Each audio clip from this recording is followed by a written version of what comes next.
So hi friends, good morning all of you.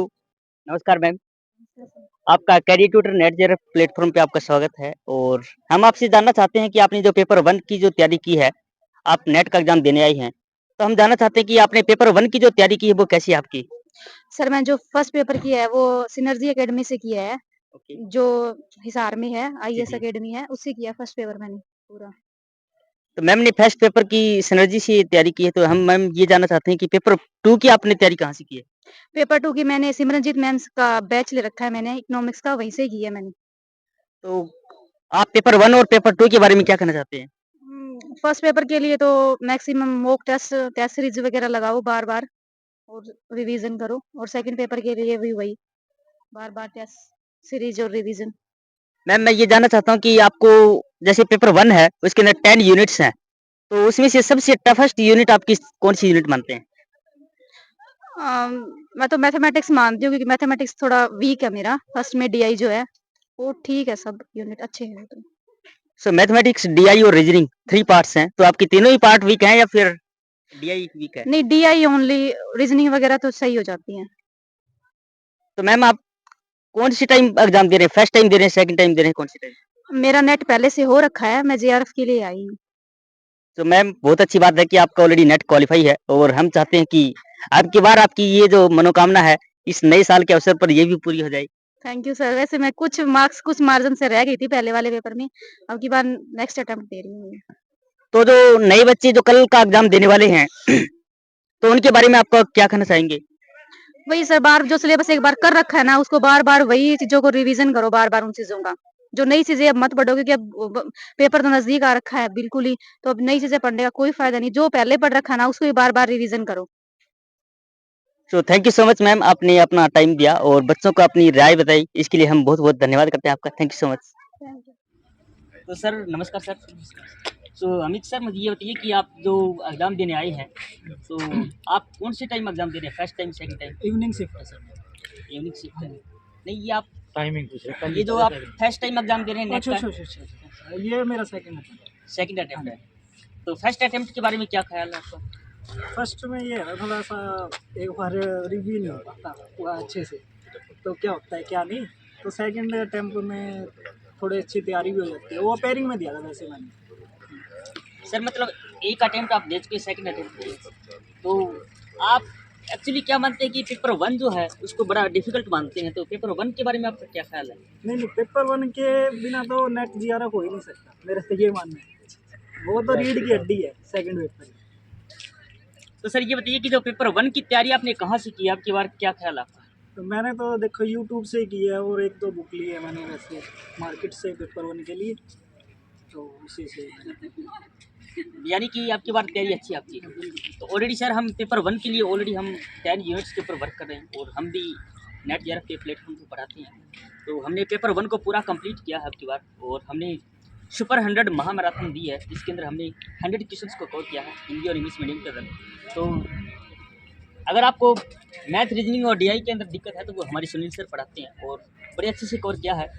तो अगर आपको पेपर 1 के अंदर कोई भी अगर दिक्कत है तो वो आप वहाँ से कवर कर सकते हैं। ठीक है सर, बिल्कुल करेंगे। अगर आगे तो हम बिल्कुल तैयारी हो करके आए हैं कि कर ही देंगे अब की बार तो। जी। हाँ जी। अच्छा लगता है सर क्योंकि आप जो अब की बार जो बड़ा डेडिकेशन है, आपका रिज़ोल्यूशन है, you want to crack this exam at the second time.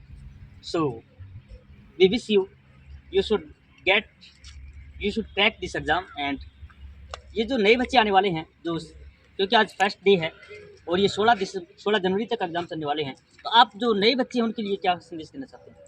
मैं तो यही कहूँगा कि अच्छे से अपनी प्रिपरेशन करें, तैयारी करें, पेपर फर्स्ट को साथ में लेके चले, क्योंकि अकेला सेकंड पेपर है वो आपको जीआरएफ नहीं करवा सकता। ये बात नहीं है, नेट तो हो जाएगा लेकिन जीआरएफ के लिए पेपर फर्स्ट आपको पढ़ना पड़ेगा। तो अमित जी ने बताया कि paper 1 is so much important for you and if you want to crack the JRF so you should have to focus for paper 1। और सर हम ऑलरेडी बता ही चुके हैं कि पेपर 1 हम उस पे कवर कर रहे हैं। तो हम चाहते हैं कि भगवान आपको आपकी बार नेट जेआरएफ दोनों को। सर नमस्कार। नमस्कार। तो सर आप जो नेट का एग्ज़ाम देने आए हैं, आपका क्या ख़्याल है आपकी बार? आपकी बार सर तैयारी मीडियम से आई है सर, और अब की बार सोच रहे हैं कल क्लियर कर लेंगे। तो आपकी बार आपका पूरा इरादा है नेट पास करने का? Yes sir. और फिर सर नेट हो जाएगा फिर क्या करोगे? सर कहीं को प्राइवेट कॉलेज या PhD में एडमिशन के लिए अप्लाई करेंगे। तो सर एक्चुअली मुझे ये बताइए कि मोस्टली बच्चे जो हैं उनका वो काफ़ी घबराए हुए होते हैं कि पेपर 1 है वो बड़ा मुश्किल है, पेपर 2 है बड़ा मुश्किल है, तो आपका इसके बारे में क्या ख्याल है? नहीं सर, पेपर 1 मुश्किल नहीं हो सकता, क्योंकि पेपर 1 को हम 1 से लेकर 10 या MA मास्टर डिग्री तक करते हैं नहीं, वहीं पर पेपर 1 क्लियर हो जाता है, क्योंकि मैथ, रीजनिंग, साइंस, जीके सभी उसी स्टडी में आ जाती है। तो यानी कि पेपर 1 जो है इतना मुश्किल नहीं है, बच्चा बस थोड़ा सा दिमाग में सर वही होना बात है, क्योंकि जो हम देखते हैं नहीं मैथ या रीजनिंग, तो हम अपने हिसाब से करते हैं, इसमें ट्रिक के हिसाब से मैथ रीजनिंग क्लियर होती है, क्योंकि इसमें टाइम ज़्यादा लगता है। स्टैटिक्स हो गया, MA का मैथ हो गया, उसमें भी ट्रिक के हिसाब से कराएंगे तो जल्दी होगा मैथ आंसर। जो आप जो बता रहे थे सर वो घर वगैरह वो कैसे एग्जाम्पल दे रहे थे आप? हाँ यही बात है, जिस प्रकार से मकान बनाने के लिए नींव अच्छी होती है नहीं, तो मकान भी अच्छा बनता है। जी जी। जिस प्रकार से हमें फर्स्ट पेपर क्लियर करते हैं तो सेकंड पेपर क्लियर करने में और भी मज़ा आता है।